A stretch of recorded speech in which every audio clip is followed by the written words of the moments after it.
and commendation of the President of South Africa, Cyril Ramaphosa, for developing the testicular fortitude to remove the Deputy Minister of the DA, who was ineffective and incompetent.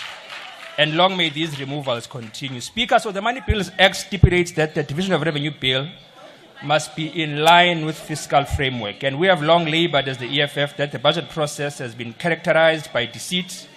And this deceit is twofold. This is deceptive consultations that made an impression that there will be alternative revenue generation mechanisms which will be included in the budget, and we do not see them anywhere today.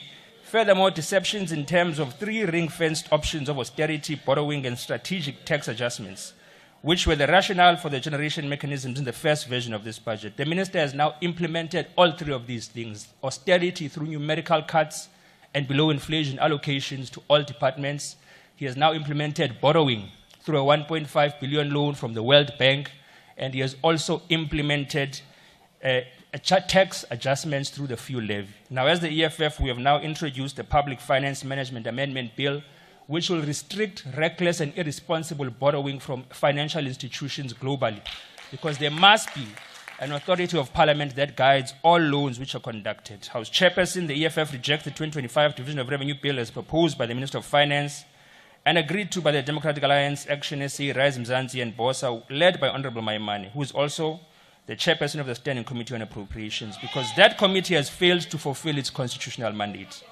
Before we deal with the contents of the bill, let us remind the people of South Africa of what took place not so long ago.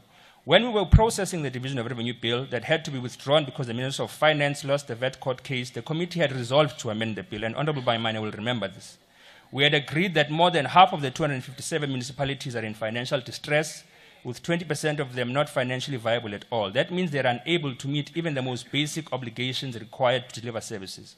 We had agreed that for far too long, the assumption that municipalities will collect sufficient revenue to fund service delivery is false and not sustainable.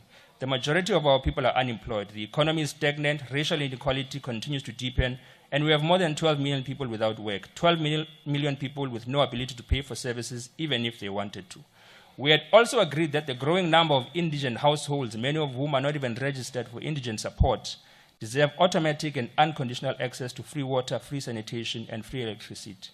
We also questioned why the National Treasury has reduced indirect grants to municipalities. Why allocate only 61 billion in direct and indirect infrastructure grants when studies and reality show that municipalities need over 122 billion?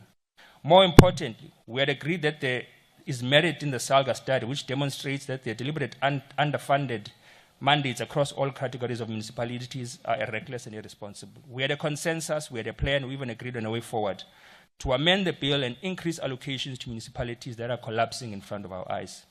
As the EFF, we made written and oral submissions to the committee. We participated in what we believe to be genuine democratic processes that will reflect the will of the people. We propose that allocations to municipalities should increase from 9.5% to 14%. This would increase the local government share by 88.4 billion. We were specific about where the money should come from. We propose funds must be reallocated from non-essential expenditure such as ministerial imbizos, provincial events, excessive travel, catering, inflated consultancy fees, and the corrupt tender system that has become a source of looting. We emphasize that education and health must not be touched. These are essential services, services that serve the poor and the working class who cannot afford private schools or private hospitals. The committee resolved that the proposal should be assessed by the Parliamentary Budget Office so that an objective analysis could guide decision-making. Honorable Maimane, the chairperson of this committee, himself proposed that we consider SALGA's model of equitable share split. We welcomed this proposal. It was a moment of political maturity and collective commitment to finding common ground. We had an opportunity to make a difference, to amend the bill and give our people water, sanitation, roads, refuse collection, and dignity.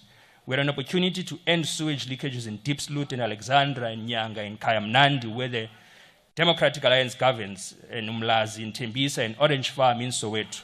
But all of that was ignored just because the so-called government of national unity had already agreed to maintain the status quo, even though it was not working. Parliament has thus been reduced to a rubber stamping exercise. We are now presented with a bill that offers no solution to the fundamental challenges of local government. It is a copy and paste of failures. The equitable share formula has remained rigid, outdated, and fails to respond to the current needs of our people. It continues to favor historically advantaged municipalities and ignores those deliberately underdeveloped by apartheid and neglected by democracy. There's no urgency in this bill, no emergency plan to intervene in dysfunctional municipalities, no special allocation for collapsing rural towns where raw sewage flows into rivers, where people walk for kilometers to collect water from a borehole shared with livestock. There's no consideration of youth of this country, young people who could be employed through municipal programs. This bill is a betrayal of the working class, and we reject it as such. Thank you.